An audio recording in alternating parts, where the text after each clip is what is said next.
Армысыздар, құрметті достар, Нұрсұлтан Құрман YouTube арнасы. Бүгін футбол тақырыбындағы подкаст. Сіздер 2 апта жаздыңыздар. Басында жай сұрап жатыр едіңіздер, подкаст қашан деп. Кейін шабуылға көштіңіздер. Кешірім сұраймыз, ұзаққа шықпағанымызға. Өйткені бірнеше себептер бар. Бірінші кезекте мен Қазақстан Премьер-лигасы аяқталғаннан кейін дәл осы Премьер-лиганы тікелей қатысы бар, жалпы Қазақстан футболына тікелей қатысы бар адамнан сұхбат аламыз деп келісіп жүргенбіз. Бірақ ұлттық құраманың 2 ойыннан кейін міндетті түрде ол кісі эксклюзивті сұхбат беретін болды. Барлық жиналып қалған сауалдарға жауап береді. Ал бүгін біз өзіміз әдеттегі әріптестерімізбен, спорт журналистерімен кешегі ұлттық құраманың Ташкенттегі ойыны, артынша кубок бар, Қазақстан Премьер-лигасы бар, бәріне тоқталып әңгіме етеміз, пікірлерін білеміз.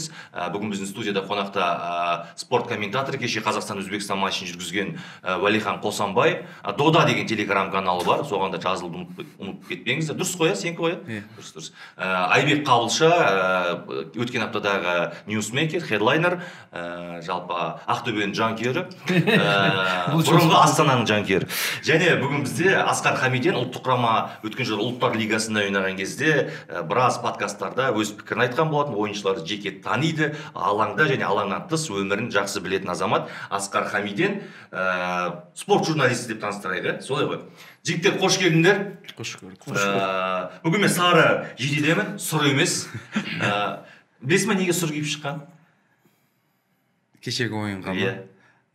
Ойынның алдында өзгертіп жіберді дейді ғой. Осы жақтан кетіп бара жатқан кезде мына Ермұхамед Мәулен жазып жатқан, негізі басқа жейде болу керек еді деп маған айтқан ақпараты бойынша анау жаңа жейде дайын болмай қалды деп айтты. Қалай жаңа дайын бол? Жаңа жейде емес, количествосы аз болғаннан кейін, жаңа ойыншылар шақырылғаннан кейін жаңа номерлерін жабыстыру керек, ешқайсы фамилиясы шықты ғой енді, көрдіңіздер ғой.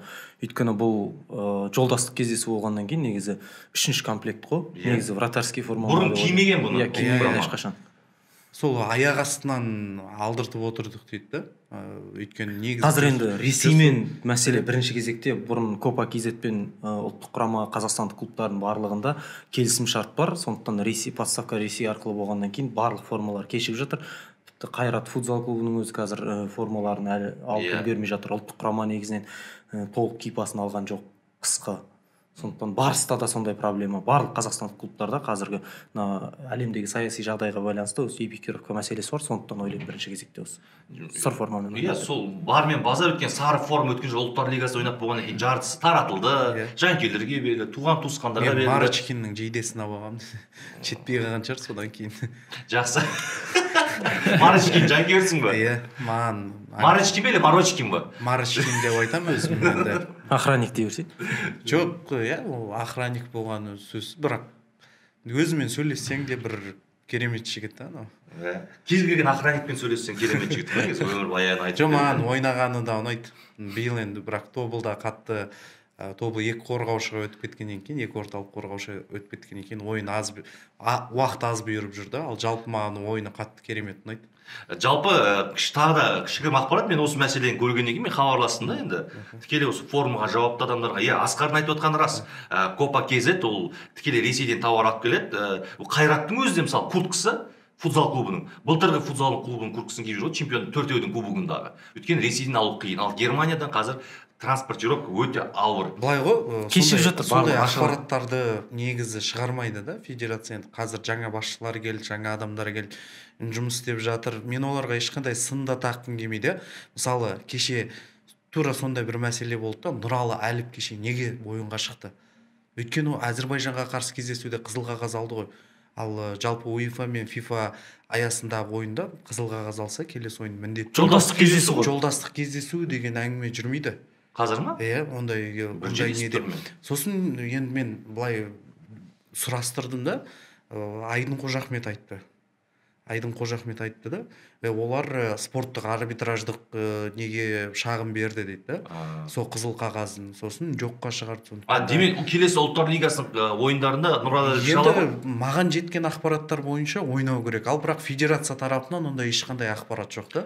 Жоқ, ойнамайды. Менің ойымша бірінші кезекте жолдастық кездесу болғаннан кейін рұқсат алу мүмкін. арбитраждық сотқа жазып өтініш білдіріп біз қазір команданы ұлттар лигасына дайындап жатырмыз. Сондықтан осы ойыншының мәселесін белгілі уақытта қарайды. Олар 1,5 ай 2 ай уақыттың ішінде қараған уақытта ол ойыншыға пока рұқсат береді ойнауға жолдастық кездесулерде. Енді оны қараса, мысалы мен де біреуден естіп отырмын да, ол менің ақпаратым емес. Сондай ақпараттарды мысалы уақытында беріп отырса да, бірінші кезекте мен жолдастық кездесулерде FIFA-ның ресми датасында екі команданың арасындағы келісімге байланысты, тіпті ойыншылар алмастыру, қанша ойыншы алмастырады соның санына дейін екі команда өзара келіседі. Мен оған ешқандай мін тағып жатқан жоқпын ғой. Білім келеді дейсің ғой. Жоқ, бұл жерде Уәлихан айтып жатқаны неге ақпарат шығармайды? Қалай келіскені бізге айтылса ғой. Мысалы, эфирге кірейін деп жатасың да, бірақ ақпарат жоқ болып қалады. Мысалы, кеше 7 ойыншымен алмасқан келіссе да, шартты түрде айтып отырмын да, 7 ойыншы ауыстырамыз деп келіссе. Біз 5 ойыншыға қазір үйреніп қалдық қой. 5 ойыншы алмасып жатыр эфир барысында. 6-шы ойыншы шығып жатса, 7-ші ойыншы шығып жатса, оны қалай түсіндіресің да? Деп отырып қаласың да, сосын өтірік басқа нәрселерді айтып кетуге тура келеді да. Мен бұл жерде біреуді сынап неғып жатқан жоқпын. Жалпы ақпарат жағын тез қамтамасыз етсіз. Гүлмира ханым, айтсаңыздар, жеткізсеңіздер осы ақпараттарды. Жалпы мен форманың мәселесін аяқтайық. Және бұл сұр форма жиде киілмеді ғой. Бұны киіп тастау керек, өйткені жаңа жылдан кейін Қазақстан футбол федерациясы мен итальяндық Эрея компаниясы келісімшартқа отырды. Қазақстан ұлттық құрамасында жаңа эксклюзивті оюлар бар, бір қазақ ұлы даланың белгілері бар, безендірілген дизайнер форма шығарылады, сол таратылады. Біздің ұлттық құрамасын, жастар құрамасына, тағы футзалды да көруге болады. Енді футзал қазір бөлектеніп жатыр ғой. Бірақ сондай форма, содан кейін осы форманы киіп тастайық, бітіріп тастайық, бұл жата бере ма складта деген шығар. Складтан кеше форма таратып отыр барлық жанкүйерлерге. Сол мәселені деп ойлаған дұрыс, бұл жолдастық кездесу. Екінші мәселе, Айбек, қарашы, мысалы кеше ойын Ташкентте өтті. Пахтакордың стадионында. Бірінші кезекте неге Пахтакор, неге Буниткордың стадионында емес, мықты? Қалай ойлайсыңдар? Келісім солай болған шығар. Ойлайсыз, Буниткордың стадионында инфраструктурасы мықты, жарығы мықты, жылы. Кеше мен Сарыағашта болдым. Сарыағаш пен Ташкент ол шекаралас. Сарыағаш өте суық болды күн кеше. Қар аралас жаңбыр жауды, гололед болды. Әрең жеттім мен Астанаға былайша айтқан кезде. Ташкентте де сол ауа райы болды ғой. Ташкентте де сол. Соның ішінде жанкүйерлер келмей қалған сияқты, әлде бұл ойынға өзбек ағайындар былай немқұрайлы қарады ма, Қазақстан ба, жарайды. Әйтсе ол біздің Қазақстанда бұл қалай талқыланды бұл матч? Бұл принципиальный матч. Қазақ-өзбек арасында футбол текетіресі. Біздің Қазақстаннан қаншама жанкүйерлер бар. Дәл осы ойын Астана аренада өтсе, лық тола болады. Соны кеше айтып отырмын да, бізде андай ожидание реальность болып қалды.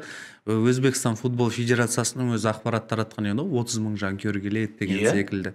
Шындығына келгенде 3 мыңда жанкүйер жоқ ана жерде, Өзбекстанда. Мысалы, ол ауа райы ма? Мысалы, ауа райға қарайтындай бірақ қатты суық емес. Ауа райына қарайтын болсақ, мысалы, біз былтыр боранда ойнадық қой, бір құрамаға қарсы. Қателеспесем Словакия деймін, Словакия. Стадион төбесі жабық кішкене. Енді ол ауа райы болғанда енді 15 жыл болған кездеспеген, 15 жыл.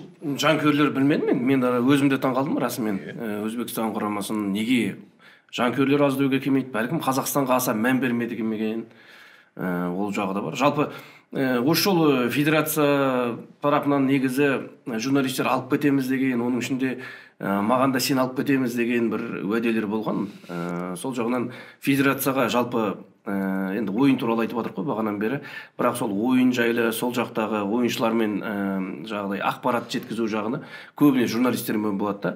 Жалпы Қазақстан футболының тарихында бір-ақ рет осы футбол федерациясының президенті және оның баспасөз хатшысы 10 журналист алып барған Македонияға. Бірақ нәрсе ойын болды, ол Черногориямен болатын ойын. Ол жерде 10-15 журналист алып барды.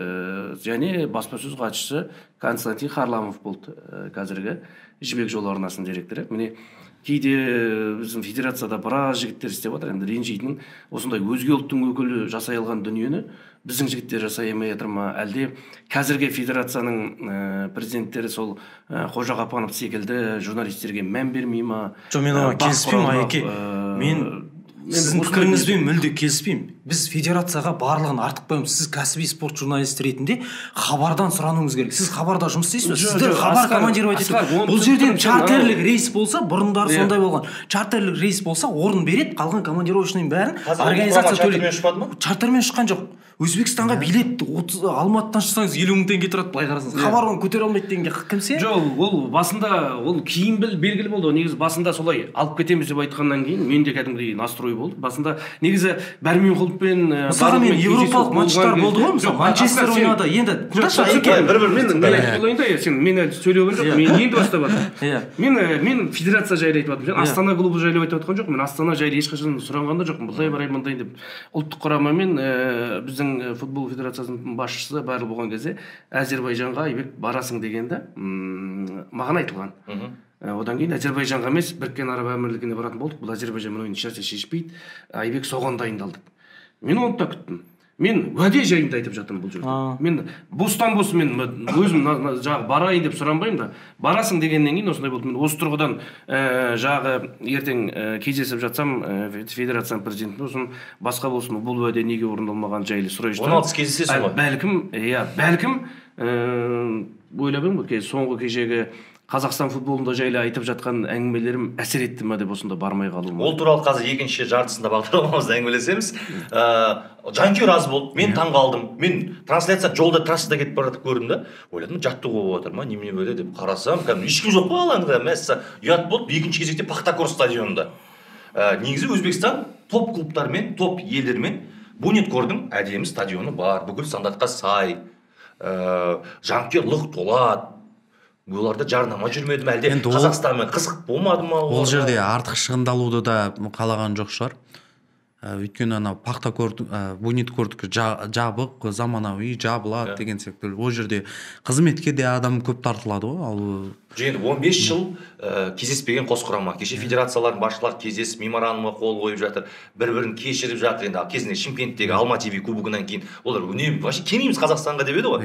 Енді біз жылымық дейді ғой, орын алып жаңа Қазақстан, әділетті Қазақстан деп олар да естіген ғой. Былайша айтқан кезде келіп, ой бәрекелді қазақтар әділетті бола бастады деп осындай матч ұйымдастырып жатқаннан кейін шығын алу мен ойымша үлкен айып емес деп ойлаймын. Енді жарайды, келмесе келмеді. Екінші матч бұл жерде жанкүйерлер сұрап жатыр.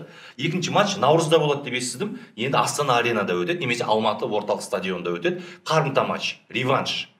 Ол кезде жақсылап күтіп алады жанкүйерлер. Жанкүйерлер де көп болады деп ойлаймын. Біздің қазақтар қатты күтті осы матчты. Бірақ өзбектерден кеше мысалы былай олардың әлеуметтік желілерден елдеріне келсе бір қатты бір ажиотаж жоқ та, таң қалдым. Түсінбедім мен олардың ойлады. Ресеймен ойынды күтіп жатқан шығар олардың көбісі. Кеше Өзбекстан құрамасының бас бапкерінде берген сұхбатында таң қалып тұр ғой. Мен негізі Қазақстан құрамасынан көп дүние күтіп едім, бірақ олар жай жолдастық кездесу деп қарады ма, немқұрайлы қарады ма, мен күткен ойынды көрсете алмады деп. Бұл кімге керек болды деймін да, ол не үшін жасалды? Бұндай мысалы кезінде Англия мен Шотландия ойнаса, мысалы 100 жылдық соғыс деп кетеді ғой, мысалы Англия, Франция, ойнайды ғой бір.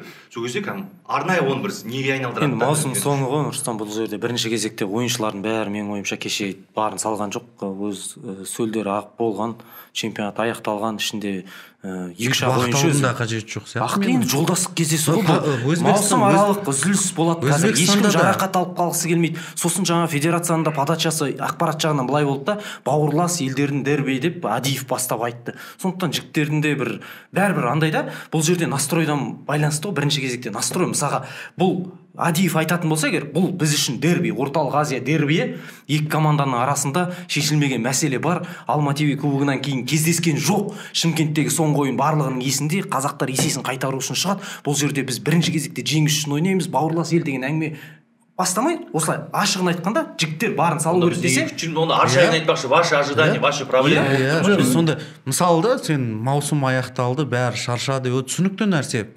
Өзбекстанда да жақында маусым аяқталды. Бізбен шамамен Өзбекстан ойын көрсетті дегенге келісесің бе? Жақсы ойнады Өзбекстан, кәдімгідей тым ойнады. Өзбекстан басында 2-0 болғанша жақсы ойнады. Одан кейін есептің 2-0 болғаннан кейін енді біз жүргізбей қойдық қой. Қайта ойнамай қойғандар дұрыс болған секілді. Егер есеп ірі болғанда біз Өзбекстан Өзбекстаннан соңғы жылдар таяқ жеп жүрміз ғой спортта, әсіресе біздің қазақтың спорты деген бокста таяқ жеп жүрміз. Енді мына футболда кеше оңбай ұтылдық. Сол 15 жыл бұрынғы жеңісіміздің Қазақстанның ана ұпай алатын Өзбекстаннан кездейсоқ болғанын бір кеше бір дәлелдеп тастағандай болдық. Мен сол ойында болған 15 жыл бұрын жеңуіміз керек еді. Жарнама достар, сіздерге, яғни әлеуметтік желіде белсенді менің әріптестерім болса, немесе арнайы сайты бар достар, сіздерге тамаша мүмкіндік бар. Юбет компаниясы сіздерге серіктес болуға ұсыныс тастайды. Яғни олар өздерінің жарнамасын сіздердің сайттарыңызда, сіздердің платформаларыңызда қояды, және әрбір ай сайын сол жерден түскен пайыздың 25%-ын өздеріңізге иемденіп отырасыздар. Демек, қомақты қаражатқа ие болып отырасыздар ай сайын. Толыққанды ақпараттарды мен комментарийда қалдырамын. Сол жерге кіріп сілтемемен өтсеңіздер болады. Ең басты жеке дара өзіңіздің кабинетіңіз, ашықтық, әділдік орнайды. Рахмет. Сол 15 жыл бұрын сол Қажымұқан Мұңайтпасов атындағы стадиондағы ойында болғам. Енді оны бәрі айтып жүр ғой, ол шынымен сондай ойын болды. Бірінші таймда негізі біздің құрама жақсы ойнады ол ойында. Бірақ екінші таймда Рауф Енелиев болды, бас бапкерлер ойыншыларды алмастырып, Анвар Салиевті шығарды, мықты жүргізіп бастады. Бірақ сындырдық. Айтшы, біз Европада неше жыл болды жүргенімізге? Ой, түсінікті. жыл болды. Біз кеше Европалық ойын көрсеттік пе өзбектерге қарсы? Азия мықты ма? Өзбекстан әлде Европада жүрген біз мықтылығымызды көрсеттік? Менің ойымша біз жалпы енді екі команда ресми матчтарда кездесетін болса, Қазақстан настрой басқа болатын болса, өзбектерді ұтып қоямыз. Мен соған сенімдім, өз басым білмеймін. Настрой дейміз ғой, мысалы, онда неге бәрін шақырып аламыз? Зайнуддинов барлығын жинап алып, не үшін біз ертең ары қарай Дубайға кетеміз ғой? Не үшін бұл? Не мақсат? Енді ол бапкер үшін пешше болып тұр ғой, Исламхан шығару. Мысалға, егер ол соншалықты жауапты кездесу болса, Адиев өз-өзіне жауап емес қой. 2 жылдық келісім шарт, мысалға 3 пайдың мәселесі шешілетін ойын болғанда, кеше мүлде басқа ойын болатын. Неге онда біз Өзбекстанды таңдадық? Онда үшін біз былай болды ғой, негізі. Зачем это надо? Кому это надо? Болельщиктер еңсе түсіп қалды. Жоқ, оның алдында білесің ғой, сыбыс шықты ғой. Ресей құрамасымен жолдастық кездесу өткізейін деп жатыр деген секілді. Сол Ресеймен жолдастық кездесу өткізбеу үшін Өзбекстан таңдап кеттік қой. Неге Өзбекстан? Өзбекстанмен біз әлі дайын, мынандай жағдай дайын емеспіз ғой. Бізге зачем ол статистиканы құртып дейін Өзбекстанға қарсы көрші. Ертең әлеуметтік желісінде кеше шығып жатыр ғой, жазып жатқандарында, мысалы, бұл сендерге футзал емес, бразилецтер толтырып жеңіп кететін деген сияқты тағы қалай Европада жүргеннен гөрі осы Азияда дамыған дұрыс екен, неге осы айқын көрінсе. Сол сөздер маған қатты батады да, мысалы. Непалмен ба, Макаомен ба, келіспейді ғой. Мысалға, Қазақстаннан Қырғызстанда келіспейді менің ойымша. Қазақстаннан жалпы ұпайы жоғары командаларға олар диктовать етеді да бізге. Жолдастық кездесудің барлық шығындарын Қазақстан тарапы көтеру керек болады. Енді Өзбекстанмен мен ойлаймын бірінші кезекте келісім бойынша алдағы уақытта осындай ойындарды өткізіп тұру үшін Қазақстан бірінші кезекте қадамға барған сияқты.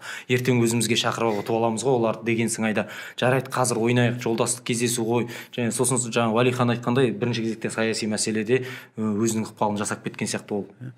Менің ойымша ондай егер Адиев бапкердің ондай мақсаты болатын болса, басқа жаңа тың ойыншыларды, жас ойыншыларды шақырту алмаған, шақырту күтіп жүрген, бұған дейін резервке ілініп өз кезегін күтіп қалған біраз ойыншылар бар. Соларды шақыра салу керек пе? Комбинация ғой бірінші кезекте ойын көргісі келді ғой, қалай тактика, 3 орталық қорғаушымен. Исламхан туралы не айтасыңдар? Қуандыңдар ма? Қуандым. Мен қуандым өз басым. Жоқ, Исламханның оралуы жақсы болды негізі. Бірақ енді сол ойында Исламхан оралған ойында жеңіске жетіп кетіп, Исламхан гол салып жатса тіпті керемет болады. Неге теппеді ғой ана моментте? Астановтың сосын моменті, қатты ұрса болады ғой жерде. Төмен ұрса болады. Жалпы бірінші тайм сол Елханда негізі жол болмай ма, ана Беларуське қарсы да 1-1 шықты көріндер ғой. Сол кезде мәселені шешіп тастауға болатын еді. Тура келеді. Ол кезде де қателеспесем қақпашы қайтар болды. 1-1 шықты ғой. Кешеде сондай мүмкіндік Елхан пайдалана алмады. Жалпы кешегі ойын туралы Асқар айтпақшы, шаршаған. Әсіресе қорғаушылар көрініп тұр. Шомурадов зыр жүгіріп өтіп жатыр ғой. Малыйды екі басқа кезде де өтетін сияқты ғой. Малыйды екі айналдырып жатыр ғой.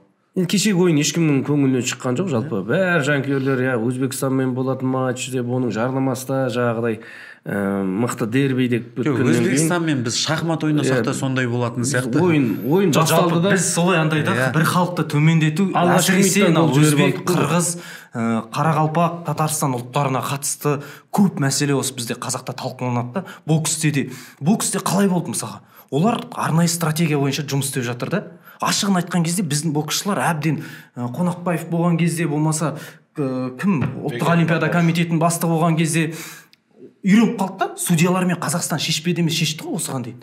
Ашығын айтқан кезде әуесқой бокста. Одан кейін өзбектерде президент келді, олар айтты қолынан келсе қолын ұшынан бас шешті. Мысалы Хасанбай Досматов Махмудпен осы соңғы әлем чемпионатындағы 2 кездесу негізі спорный моменттер ғой. Сәкен Бибосыновпен иә. Одан кейін Махмудтың жекпе-жегі. Қателеспесем иә өзбекпен. Жоқ, кешегі неде ойында бокс бапкерлерінің өздері мойындап отыр ғой. Ұтылды таза бокс сарапшылары да айтып отыр. Қалай бас бапкер өзі айтқан жоқ, бір атақты. Жоқ, Асқардың айтқан сөзінің жаны бар, қолынан келсе қонышынан бас. Азия чемпионатында осыған дейінгі 10 салмақтың 8-інде алды ма, 9-ында алды. Жоқ, жігіттер, ол түсінікті. Мысалы Өзбекстан ол не ғой, системалық тұрғыда стратегиялық жұмыс жасап жатыр. Ол дзюдосынан болсын, боксынан болсын, ол нәтижесін беріп жатыр. Футболда да сөйтіп келе жатыр ғой, мысалы академиялармен. Футзалда өзің білесің, мысалы. Футзалда таза өзбектермен ойнап жатыр, мысалы мықты. Мен айтайын деген, бұл жерде мысалы бокста, мысалы қазір анау кеше Біржан Жақыппен болдым. Біржан Жақып айтады, мысалы қазір бұрындары сборға біз 400 вариант болатын, 400 баланы шақыратынбыз дейді. Қазір 20 баланы әрең табасың дейді ұлттық құраманың несіне. Сондықтан ол бізде қызығушылық жоқ, жалпы Нұрсұлтан, мен айтайын деген бұл жерде бірлікті төмендету деген мәселе. Бізде андай да, мысалға именно осы жаңағы Өзбекстан, Қырғызстан, Қарақалпақстан деген сияқты біз әйтеуір бір жағынан ұтып кете алатын ұлттарды төмендетеміз да. Неге мысалға біз ағылшындармен ойнаған кезде оларды ұтып аламыз деп айтпаймыз? Өйткені біз білеміз ағылшындар. Сол сияқты ғой. Ал Өзбекстан енді бізбен қазір біз 15 жыл кездеспедік та, УЕФА-да жүрміз. Кеше біз бір класс көрсететін кемде тең болады деп ойладық қой, мысалы комбинациялық ойын. Өзбектер Азияда ғой, жарайды олар анау кімдермен ойнап жүр сол жақта өңкей не елдермен деп ше. Жоқ, оған біздің кезінде осы өзбектер бізден жаңағы рейтингте жоғары тұр дегенде, FIFA-ның рейтингінде жоғары тұр дегенде де біздің федерация сөйтіп ақталатын еді ғой. Азияда жүрсек, бізде қазір жоғары тұратын ек, бізде сондай болатын ек, біз қазір Европадамыз. Болашақта өзбектер бізге қарап қызығатын болады дегендей дүниені біз енді 15 жылдан кейін сол кезде төрешінің көмегімен керекті нәтижеге қол жеткізсек, біз 15 жылдан кейін қазір төрешілерсіз-ақ жеңіске жете алатынымызды көрсетуіміз керек. Негізі менің ойымша енді бәлкім енді әртүрлі факторлар бар ғой бұл жерде. Маусымның соңы ойыншылар шаршады деп болады. Біреу чемпион болды, біреу қолда тұрған чемпиондықтан айырылды. Осындай дүниелердің бәрі ойыншылардың несіне әсер еткен шығар енді.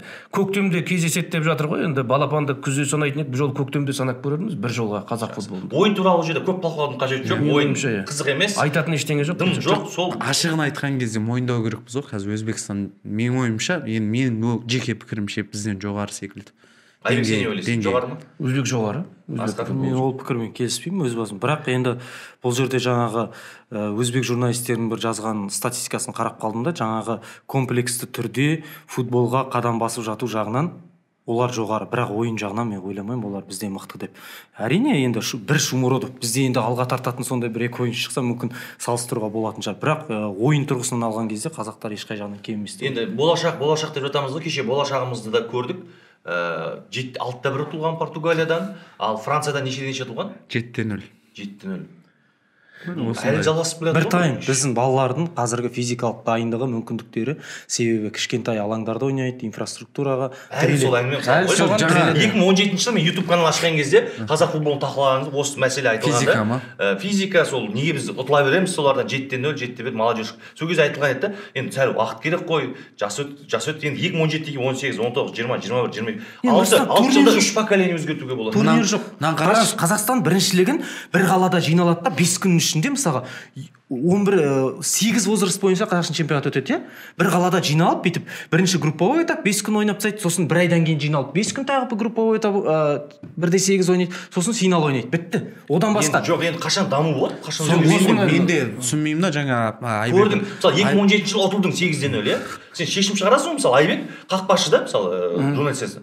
Сол жолы 8 гол жіберсе, ол ойланады да. Неге мен 8 гол жібердім деп. Жаттығу жасайды, қатемен жұмыс жасайды. Сол кейін нәтижесін береді. Ал бізде 2017-тен бері сол кезде ештеңе өзгермеген ба? Сол результат. Біз жаңа айтайын деген, біз мақтанамыз ғой, Европадамыз, олар Азияда депші. Біз Европадан енді инфрақұрылымды дамытуға бәрібір салыстырмалы түрде Азиядан қарағанда жоғары ақша алады, иә? Қазақстан. Ал Өзбекстан аз алады. Бірақ қарап отыратын болсақ, бізге қарағанда Өзбекстанда жастар көп жан-жаққа тарқап кеткен деген секілді. Осыған қарап отырып бір егер шешім шығаратын болса, мына келіп жатқан бізге айтады ғой қазір федерация, ой біз өкіметтен ақша алмаймыз деп, сол ар жақтан келіп жатқан ақшаларды тиімсіз пайдаланып жатқан шығар. Жоба жоқ, стратегия жоқ, сол үшін жоқ, ар жақтан қанша ақша келіп жатқанын, оның қанша бөлініп жатқанын федерация жоқ, біздің федерация кәдімгі ашық түрде жариялап, енді анаяқтан жасырып беріп жатқан жоқ қой, әдеке сізге мынау деп жатқан жоқ, кәдімгі беріп футболдарыңыз дамытыңыздар деп Қазақстан футболына беріп жатыр. Қайда кетіп жатыр? Енді соны ашық түрде айтып, Асқардың айтып жатқан жаны бар, 5 күнде бір 8 возраст өткізе салады дейді. Енді көріп тұрсың нәтиже, бұл нәтиже бермейді, ол тактика болмайды. Массовость жайшын өтті ма, өтті деудің біз аулақ болуымыз керек. 8-0 болып бір ұтылғанымыз ол қазақ футболының көрсеткіші. Сен федерация жауапты ғой. Кешегі тек қана ұлттық құраманың ғана ойында ғана емес, біз сол кешегі 17 жастағы да 19 жастағы ұтылғанның да қыздардың да масқара ұтылғанның барлығына федерация жауапты. Сондықтан анаған бөліп, мынаған жағдай қарамай, барлығына клубтар да жауапты. Ол жасөспірімдер мен балалар футболына бірінші кезекте клубтарда ойнайтын балалар жинайды ғой. Жарысты бір-ақ жерге ұйымдастыру енді клубтарға бірақ енді клубтар халықаралық жарыстарға өзінің шәкірттері, мысалға Қазақстанда единственный клуб ол Қайрат қана.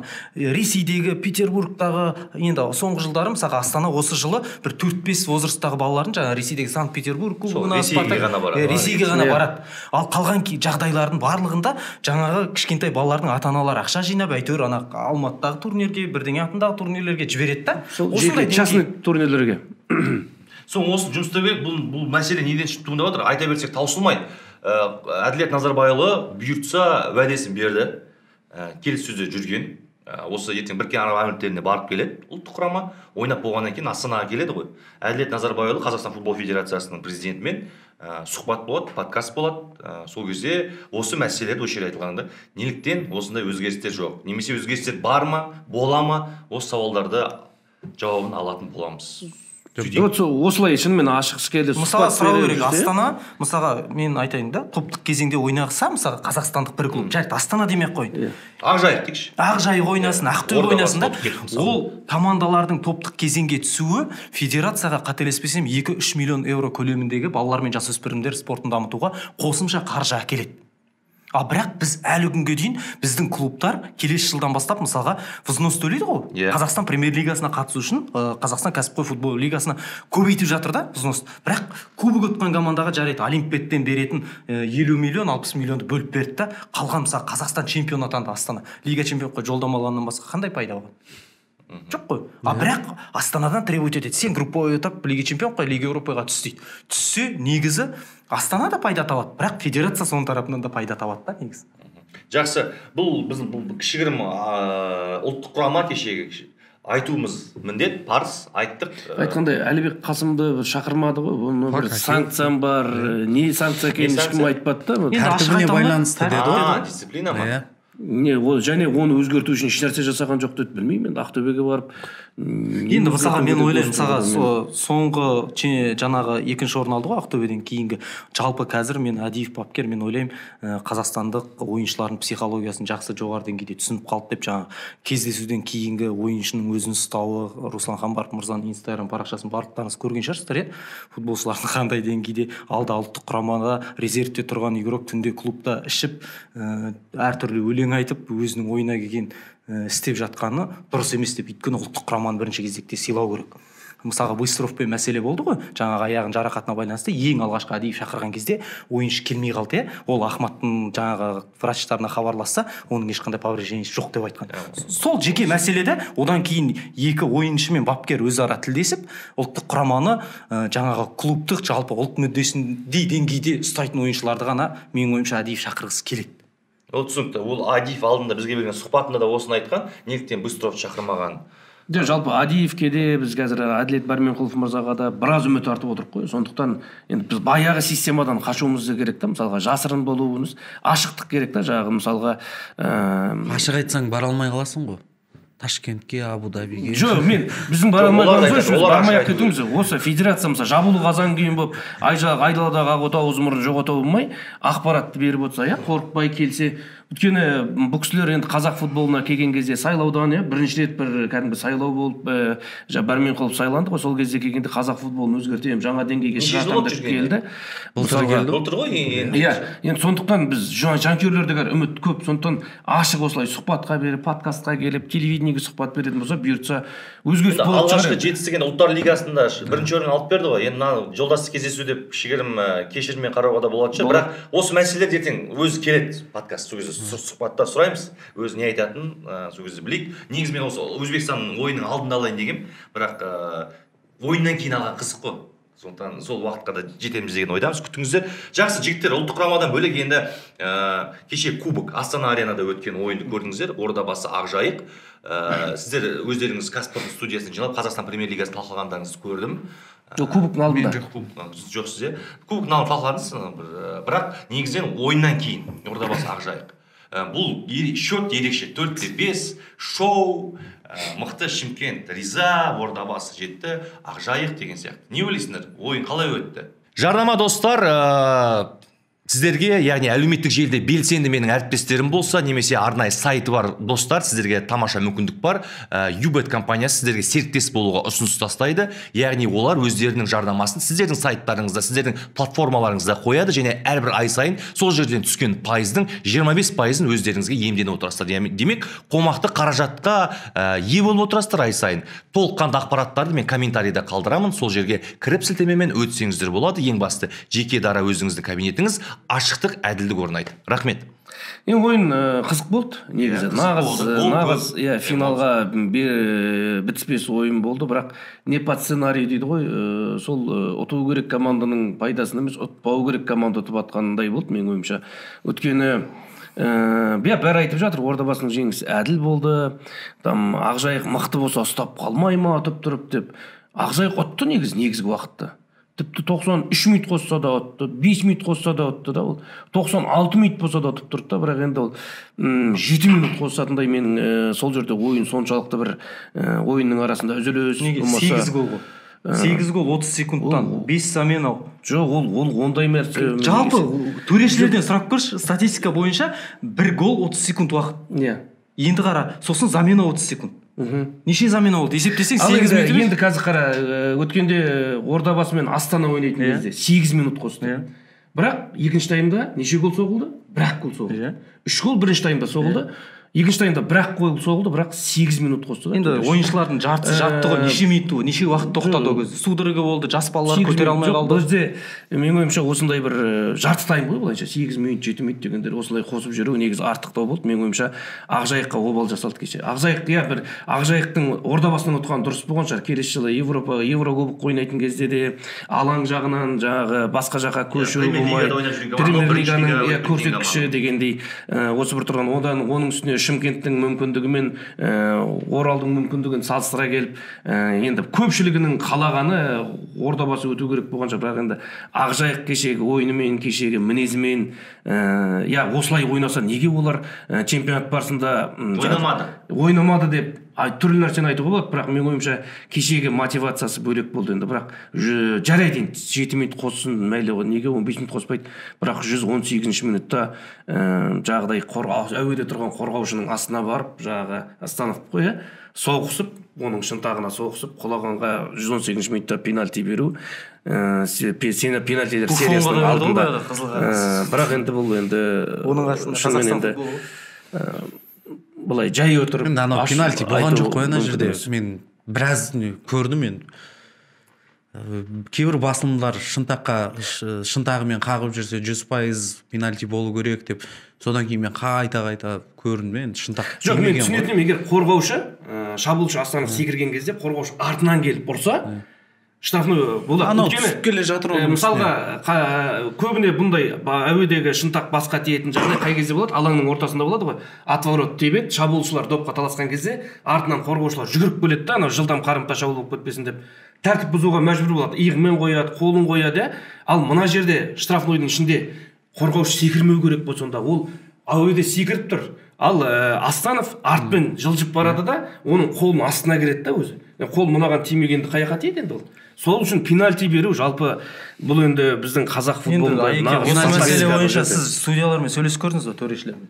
Мен төрешілермен сөйлесіп көрген жоқпын, бірақ сөйлесіп көрсем кез келген бұйыртса мен сөйлесіп көрдім осы туралы. Айтады, ең ойынның бас төрешісінде 50-50 негізі штрафнойдың ішінде болған кез келген фолға оларда повод бар беруге, бірақ на усмотрение төреш екен. Дәл бұндай жағдай. Сол ғой енді 50-50 енді берді ғой. Мысалы кезінде Буфонға да қызыл қағаз көрсетті ғой. Болды ғой момент. Буфон ол боқтаған үшін қызыл қағаз алды ғой енді. Енді қарасаңшы енді. Жоқ, мына жерде Буфон айтты ғой, мен өзім айтатын сөзімді орда айттым, ол қызылым лайықты болдым деп өзі ойыннан кейін қазіргі сұхбатында айтып жүр ғой. Айбектің ойынша ордабасын сүйреді. Ордабасын сүйреді ғой енді. Кімге не керек соны алды ғой. Иә? Биыл маусымда. Бізде жоқ, Ақжайық соны білді ғой. Айеке, менде мынандай мәселе қызықтырады да. Андайда бізде Ақжайық біліп тұр да, ордабасыны сүйрейтін. Ол анық қой. Ақжайық ойыншылар білмеді деген ешкім сенбейді ғой оған. Енді қара, бәрі біліп тұр.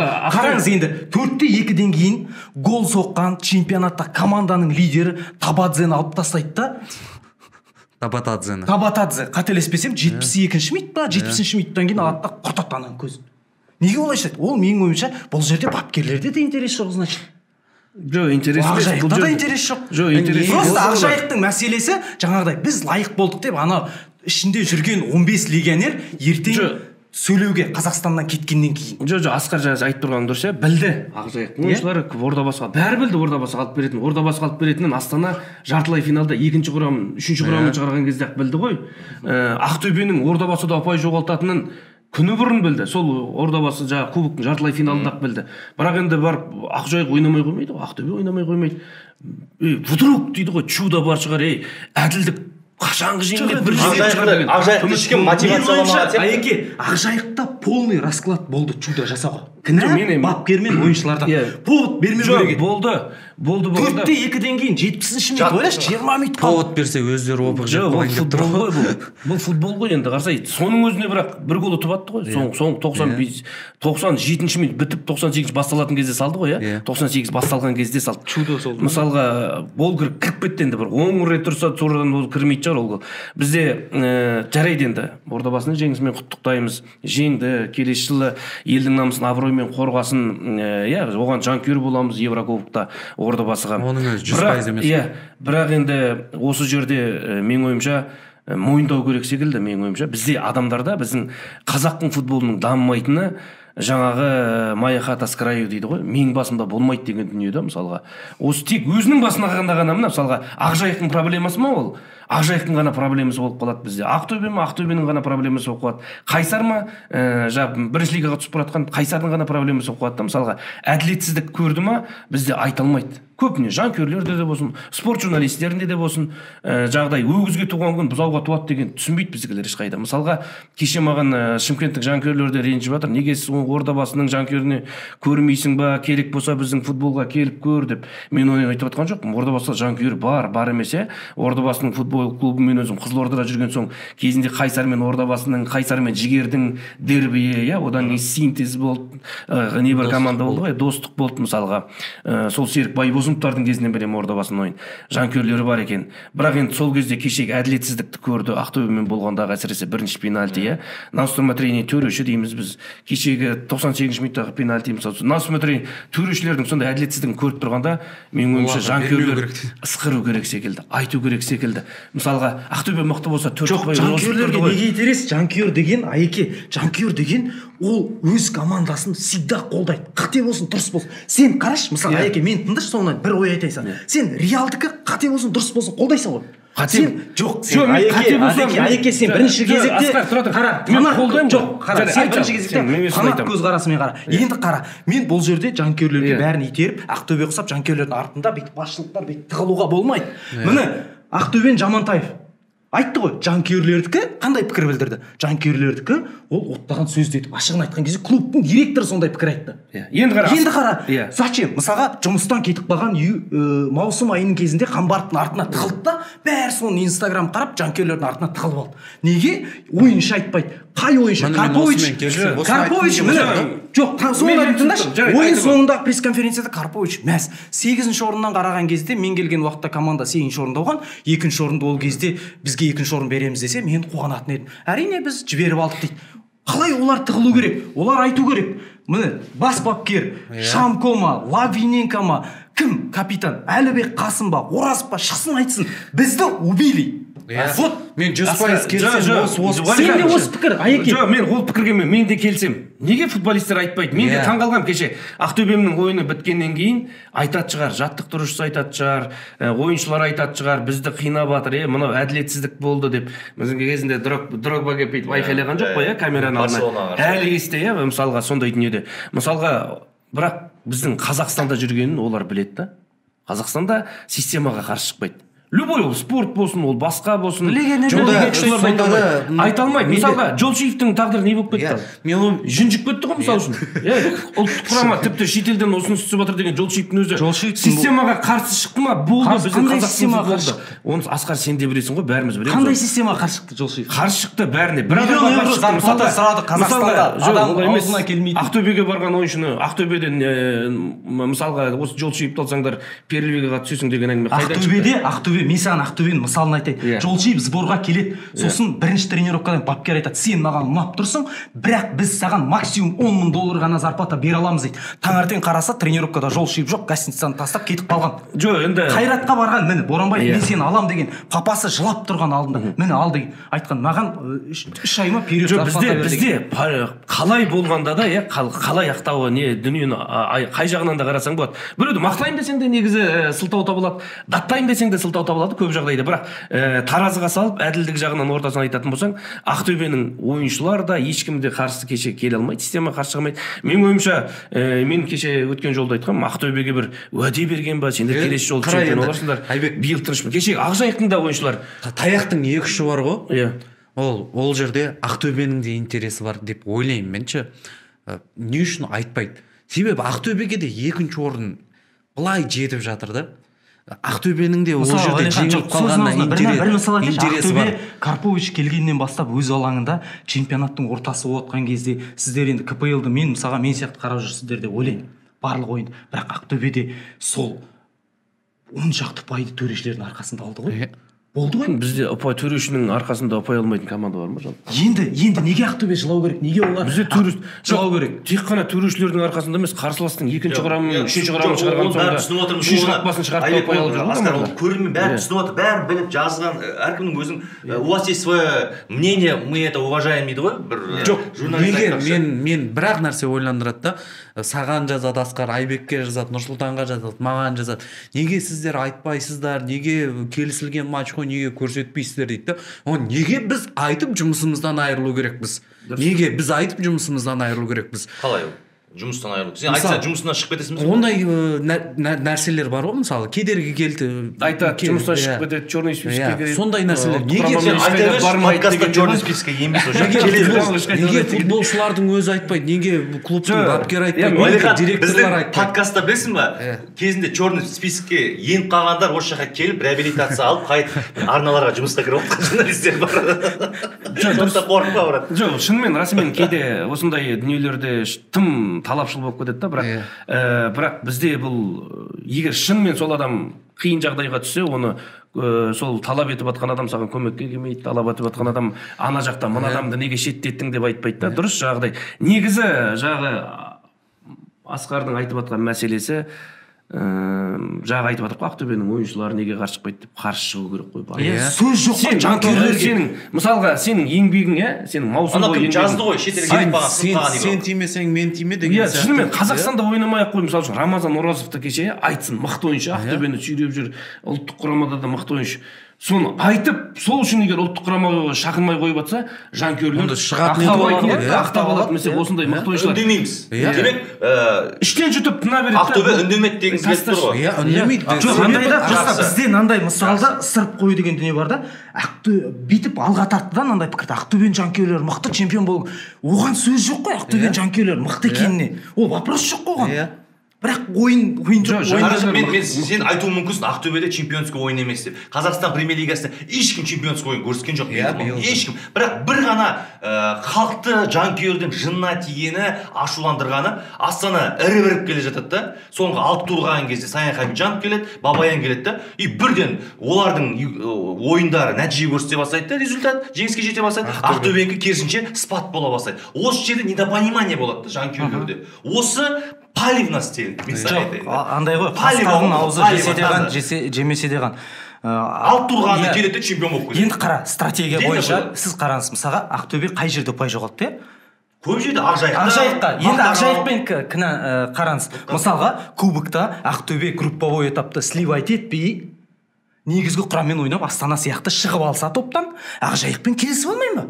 Ол стратегия деген жалпы. Асқа түсініп, біз көріп отырсақ, біз қалай талқылап жатырмыз мына жерде теманы, премьер-лига. Біз шахмат болып жатыр да, ойын емес бұл жерде. Стратегия ғой, жалпы кез келген Барселона болсын, Реал болсын, барлық команда айтып тұрғанда бізде кубок сдача ғой.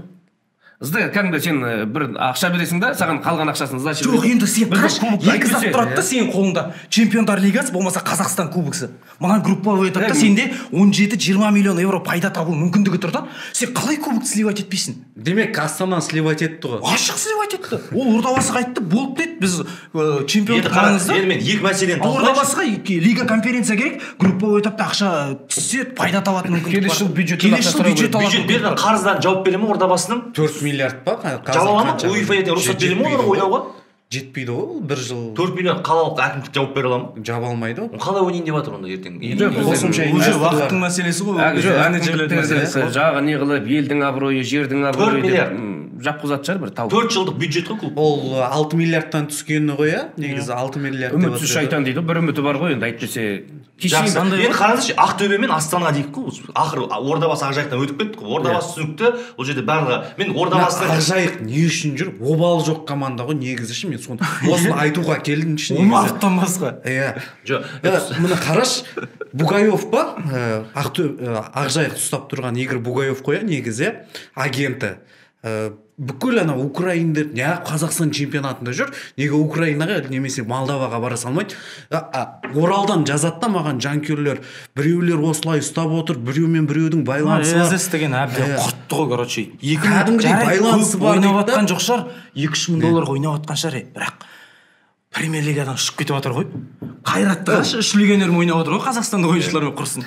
Мен айтайын, кімге керек команда дейді? Ақжайықты да маған ұнамағаны, өзің айтасың ғой, мотивация болса ойнайды да, Ақтөбені 3-0 жеңіп жібереді да, мотивация болса. Немесе алдында тағы біреуді ұтты ғой. Мотивация болмаса Тұраннан 1-0 жеңіле салады да. Ол легионерстің ол синдром сол. Легионер деген сол. Ақша жасайтын. Зачем такой клуб Оралға? Ақша жасайтын. Қазақстанға керек емес ол. Бірде-бір несі жоқ, воспитанниктер жоқ. Ойнайды легионерлермен, керек матчтарда ақша берсе, анау грузиндер дерзко ойнап кетеді. Игорь Бугаевты айтып отыр ма? Өзі агент, өзі ана жерде 14 па 15 футболшыны алып келген. Өзі сосын бас бапкердің көмекшісі қызметін атқарады. Иә. Қалай? Оны Бугаев емес қой кінәлі, соны әкеп отқан кім мен? Енді біреу болып тұр ғой сол жерде. Сондай вот грязь да, оралдықтар ойлаңыздаршы, мәселені сол тереңнен зерттесек, нәтиже шығаруға болады. Мысалы ол карма деп те аталады. Сен чемпионат бойынша көп ойындарда немқұрайлы қарадың, ойнамадың, ұшып кеттің. Құдай саған неге кубок финалын бере салу мүмкін? Ақтөбеге де қатысты деп ойлаймын мен. Неге саған кубок финалын бере салу өз басым. Енді қараңыздар, екінші мәселе, Ақтөбенің және Астананы саралайықшы. Ақтөбе өзі кінәлі дейтін бірнеше фактор бар, сосын Астананы айыптайтын факторлар. Сен Ақжайықпен ойнайын деп жатсың. Ақжайықты көрдің. Сен Ақжайықпен искусственный поледе ойнатқан жоқсың. Сен өзің сияқты Ақтөбенің полесінде ойнаватсың, сен жарайды, нашарлау болса да. Зачем ты 3-0 проигрываешь матчты, да? Шығаршы бүкіл ойыншыларына. Руслан да алдында айтады. Тұран мен Астана ана жақта ничего не тобылдан Астана болса. Отшы да, мысалы. Мақтаралмен қалай сен тең ойнайсың, мысалы да? Пенальти саш қасым. Жарайды, анау тобылмен матч болды ғой. Жарайды, пенальти бет оны бәріміз хайбай шығардық қой. Дұрыс емес ол пенальтимен келсем, бірақ ана Балашовта ашық воротаға мүмкіндік болды ғой.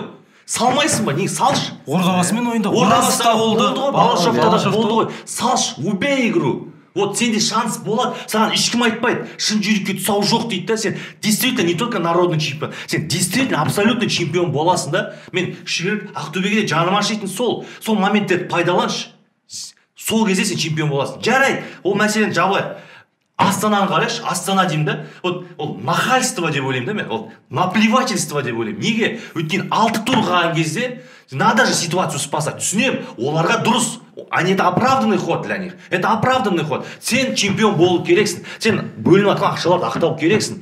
Бірақ премьер-лигаға, басқа клубтарға, жанкүйерлерге деген ол наплевательство деп ойлаймын да. 6 тур қалған кезде ғана сен шақырасың да бұрынғы спасательдер, мстительдер ше. Олар базар жоқ істеп береді өзінің жұмысын. Олар профессионалы своего дела. Олар әңгіме жоқ. Қолынан келсе істе, қолынан келмесе істеме. Бірақ 6 тур қалған кезде шақыру және сол 6 турдың ішіне мынандай арақашықтықты қысқартып тастау және ойындар 3-0 4-0 болып кетіп ақсап атқан ана Астана жыртып кетеді да бәрін ше, мысалы любой жерде бар. Жоқ, оған дейін ұтты ғой, Қайрат 4-0 ұтты.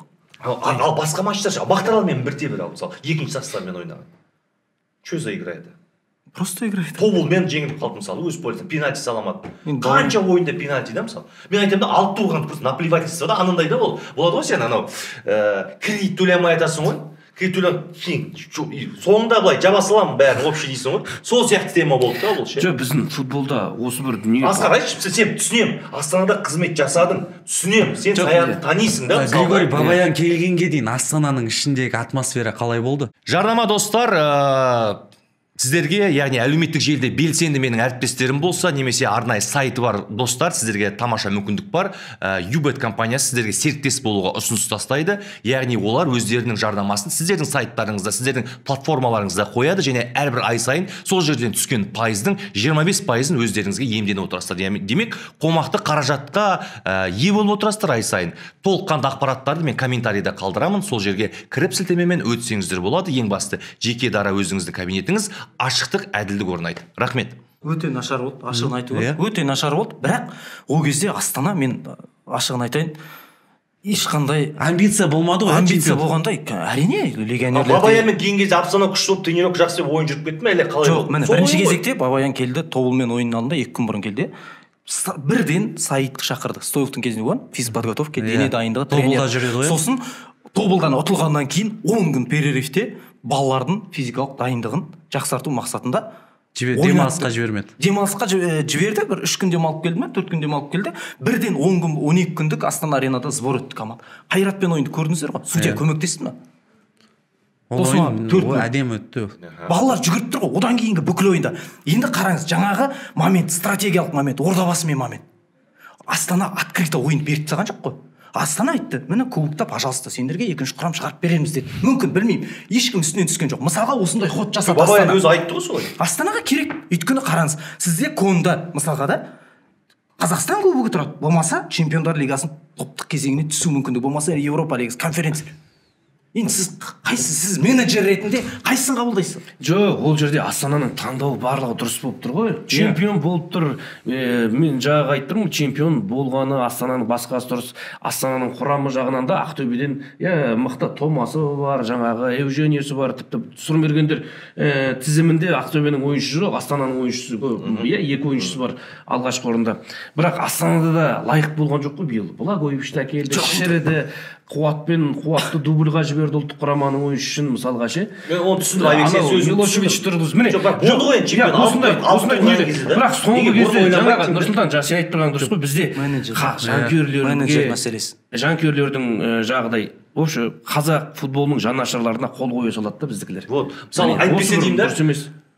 Астана аренада 200-300 болельшик отыратын да. Астана ойнап жатқан көп адам білмейді да. Сондай клуб 6 тур қалған кезде ресурс пайдаланады да, мысалы да. Ол ақшалар қайдан пайда болды ана кімге берілетін? Бабаян қалай келісіп қалды мысалы да? Қалай команда бірде ойнап кетті? Неге бұрын ертерек ойланбайды осы мәселе? Неге бірінші айналымнан кейін алмайды?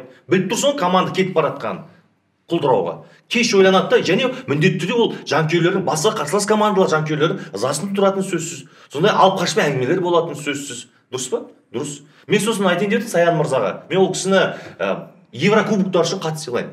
Астанада Еврокубоктар үшін. Және биыл мен оны джентльмен деп сыйлаймын. Егер Астана қазір өтті Чемпиондар лигасына жолдамаға, топтық кезеңге шықса, айтқандай ақша бөлініп, бұрынғы Астана келсе, базар жоқ, красавчик. Әдемі, молодец, істедің. Ал егер де биыл осылай чемпион болдың да, Еврокубоктарға ертең ойнамай былжырап жатсаң, онда зачем это? Кому это надо было? Лучше Ақтөбе ойнаған дұрыс еді, ана поляда, ана атмосферасымен, ол жақта әкімдік ақша бөліп, тоқ жанып мысалы да. Красивее было бы, я бы думал. Честнее было бы.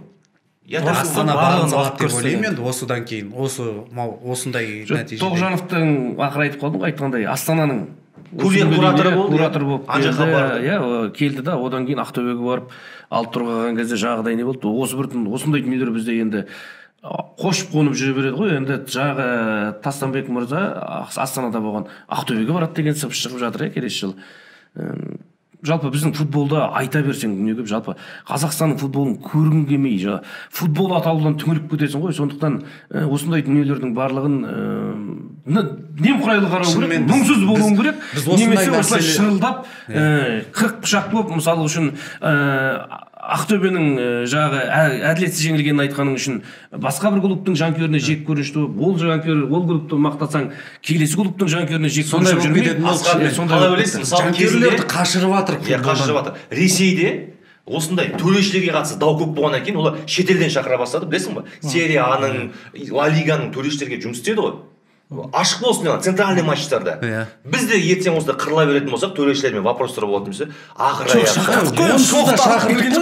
жоқ, ондай емес. Ойынның төрешілердің басшысын шақырып отырған кезде. Зачем төрешінің басшысы шақырсаң, ойындағы төрешіні шақыру керексің. Сол үшін содан кейін ана өткен жол. Шоққа сенесің ба? Жоқ, сенбеймін. Өткен жол талдады ғой, өткен жол талдап жатыр еді ғой, мен көріп қалдым да. Мына жерде қызыл қағаз беру керек еді, мына жерде. Жоқ, кез келген нәрседе ақтап алуға болады. Сен таяқ не күші бар дейсің ғой. Төрешіге кез келген ақтап Все, 50-50 момент. Просто мен айта кетейін, соңғы минуттарда немесе ондай ойындарда командаларды ойнату керек. Өйтіп сомнение ма 50-50, 60-та 40 болып отыр ма, назар аудармау керек. Мысалы Ордабасының салу девяткіге. Ол енді ол ешкім сөйлеш көмектесті демейсің, салды. Ақжайық Нью-Йорктар ұйықтап қалды ол жерде. Вот сондай болса санар. Ал андай өтірік Альбек Тасын бүйтіп тұрған кезде құлап қалу. Пенальти апасы пенальти деген. 9 секунд. Төрешілер биыл өте нашар, соны айтуымыз керек. КПЛ қорытатын болса, төрешілер халық клоун цирк деді ғой, действительно сондай. Олармен жұмыс істеу керек. Трансляция нашар. Соның бәрін ретке алу керек. Егер де бірінші жылғы варды внедрять еткен, негізі оған қуануымыз керек. Оның жағынан да жамандау болмайды. 8 камера алдағы уақытта, бірақ біз сапаға жұмыс істеуіміз керек. 3 камерамен де 5 минут уақыт жіберетіні қалай? Бар ғой. Бізде сол варды жағы бәрі түсініп тұрмын. Варды жағы көре салып керегінше жағдай қолданбай бәрібір пенальти бере салуға болады деп ұрып жүрмей. Ертең жанкүйер не айтады? 50-де 50 болып тұр. Ойынды құртпайын деген дүние болу керек қой, мысалға. Сындырмайын ойынды. 118 минутта мен не істеймін пенальти беріп, мынау болмайтын, ертең жұрттың бәрі мені қарғайды ғой деп. Бізде төрешілер Қазақстанның футболының тарихында убийца деген неше түрлі төрешілер бар ғой. Қазір солардың бірнешеуінің кешегі төрешілердің комитеті талқылап атқан кезде фамилиясын оқып қалдым. Кезінде талай командалардың көз жасына қалған ойыншылар, төрешілер. Осы бір төрелік құрамда тазаланса, Әділет Барменқұловтан менің өтінерім, келдіңіз президент, болдыңыз. Қазақстанды осы футболын жаңа деңгейге шығартыңыз келді. Сіздің де арманыңыз осы Қазақстан футболын жоғары қарай шығару болса, қазақ футболын өрге сүйреу болса, біздің де спорт журналистері ретінде арманымыз қазақ футболын өрге сүйреу. Әділ команда чемпион болды. Ол командасында не болды, анау-мынау емес, төрешілер араласпаса, ойынды сындырмаса, бүлдірмесе, пенальти жоқ жерден ойлап таппаса, міне осы бар ма, сол вардың бар екенін, әділеттің бар екенін біздің Әділет Барменқұлов өз кепіл болса екен деп ойлаймын. Алдағы уақытта осы сауалдарға жауап береді деп ойлаймыз. Федерацияда ешқандай интерес болмау керек, мына клубты чемпион қыламыз дегендей. Немесе сыбайластық болмау керек деген сияқты осы вопростарды ертең қоятын боламыз. Және төрешілер айта беріп шаршап кеттік та, әуесқой лигада да олардан да мықты төрешілер бар да. Мысалы да былайша айтқан кезде ана көрдім. Өйткені тапсырмамен жасап отқанда біз енді ұстап алған жоқпыз, аудиозапись немесе телефонның разговорын жазбасы жоқ бізде. Бірақ жанкүйер, спорт журналисті былай көзбен қарап оны көреді. Нұрсұлтан бізде ұсталған кезде де шығып кетеді ғой. Мысалы фактімен. Қай бір жыл болған еді ғой. Менің дауысым емес деген секілді. Енді понятно. Жалпы бұл жерде біз талқылайтынымыз бұл алғашқы подкаст, кішкене пікірлесейік, ойларын білейік дедік. Түсінеміз, Қазақстан премьер-лигасы үшін бәріміз жанымыз ашиды. Егер де алдағы уақытта біз жаңа Қазақстан деп жатырмыз ғой, өзгерістер болмаса, биыл Барменқұлов енді келді. Ұлттар құрамасымен, ұлттық құрамамен миға атып жүр, федерацияның жұмыстары бар, FIFA, UEFA делегациялармен кездесу, балалар футболы, оның бәрі түсінікті. Енді кезек осы КПЛ-ды алу керек. КПЛ-дың сәні кетсе, онда жанкүйерлерді бір ауыз сөз. біз федерацияға тіремеуіміз керек. Қазақстан премьер лигасын Қазақстан кәсіпқой лигасы ең басты ұйымдастырушысы. Солар шешу керек осындай технический вопростардың барлығын. Шоқ мырзадан бастау керек. 1 жылдық есеп тыңдауымыз керек біз. Ресейден алып келдік те. Не үшін отыр? Қандай мәселе болды? Қандай проблема бар? Балалар футбол 1-ші лигадағы бардак жеткілікті. 2-ші лигадағы бардак жеткілікті. Неше ойын келісілген ойындар болды деп федерация тарапы ақпарат шығарады. Біз оны зерттеп жатырмыз. СДФМЛ мен ананың арасында, жетісу мен мұнаның арасында біреуінің ақпараты шықты ма? Қай ойыншы неге сдача болды? Осыған дейін Ақтөбенің ойыншылары кезінде Самат Смаков болған кезде естеріңізде болса 6 ойыншы ма футболмен мәңгілікке қоштасып кеткен. Сол ойындардың әлі нәтижесі жоқ. 1 жылдық ақпарат жоқ қой бізде. Мысалы қарайсың да, енді мен айта кетейінші, КПЛ жүргіздік қой. Сол кезде дайындалайын десең, Айдынға звондайсың, Думан Балықбаевқа звондайсың, даже команданың баспасөзіне де звондасаң, ана екеуі ақпаратты мықты береді. Команданың баспасөзіне хабарласаң, ақпарат шығармайды да. Кейбір нелерге, ресми сайттарына кіріп қарасаң, түк жоқ. Жаңармаған, иә. Түк жоқ шынымен. Қазақ тіліне мүлдем назар аудармайды. Енді мен мысалы оқығым келеді, Қазақстан кәсіпқой футбол лигасынан да бірінші шығып тұрса, оқып қарап, осындай болып жатыр екен ғой деп. Бірақ анандайда бізде анадан бір естіп аласың, сенен бір естіп аласың, Асқардан бір естіп аласың деген секілді. Инсайттар іздейсің ба? Инсайттар іздейсің де, өсегіздеп отырасың кәдімгідей. Ал былай матчтың алдында біз мына командамен мынанша рет кездескенбіз, өйткенбіз, бүйткенбіз, ойыншылар сондайлар. Жоқ, қорытынды сөз айтайын. Бұл футбол ең біріншіден әлемдегі футболдың түпкі мақсаты жанкүйерлер үшін деп айтады ғой. Футболшы да айтады, тіпті жанкүйер болса біз жеңе алмайтын едік, жанкүйердің арқасы деп айтады, жеңісінде мысалға жаттықтырушысы, клубтың президенті барлығы біздің басты қазынамыз жанкүйер. Біздің конституциямыздағы ең басты байлығымыз халық дегендей, футболдағы ең басты байлығы жанкүйер ғой.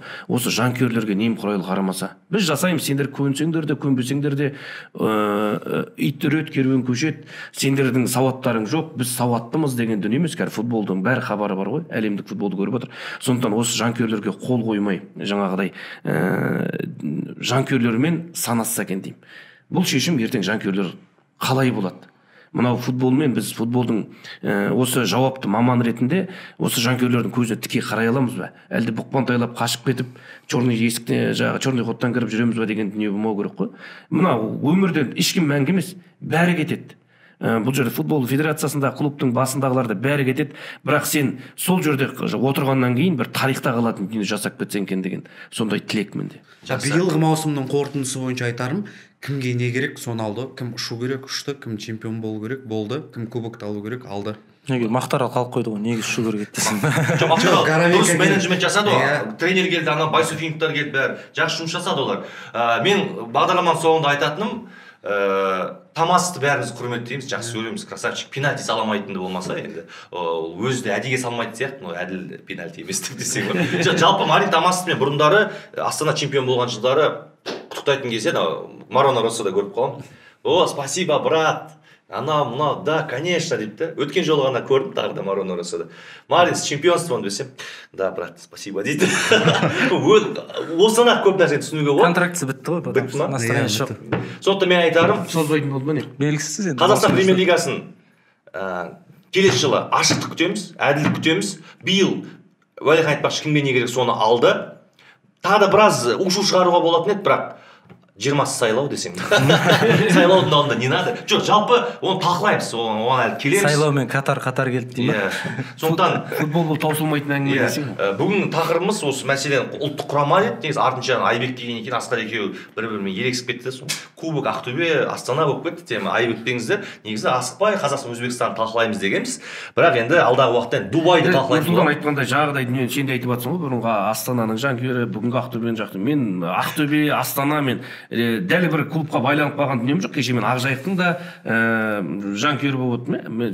Бұл жерде қай жерде әділдік іздейміз ғой бәріміз. Сенің де сен Асан Қайықсың ғой. Бұл қой үстінде Асан Қайықсың клуб. иә, мен үшін мысалға кімнің чемпион болғаны емес, шын команда жеңіске, шын мықты жеңіске жетсе, чемпионның тағдыры, ойынның тағдыры жағы стратегия арқылы, болмаса кабинеттерде емес, біреулердің ықпалымен емес, алаңдағы ойынмен шешілсе.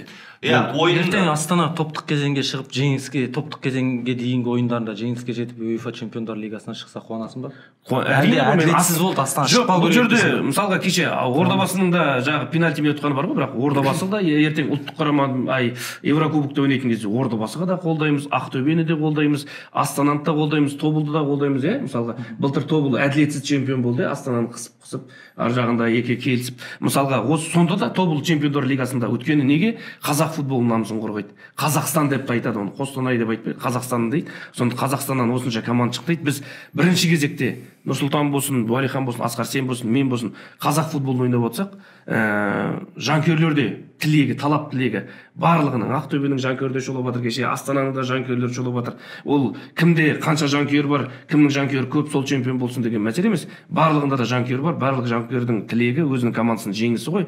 Бұл жерде осы жанкүйерлер мен журналистер ғана емес, футболдың жауапты мамандары, жетекшілері дәл осындай біз сияқты бір мақсатта тоғысса. Қазақстан премьер-лигасы чемпионы сезонның басында анықталмаса екен, соңғы секундтарда, соңғы турда шешілсе екен, var 11 метрлікпен емес дегіміз келеді.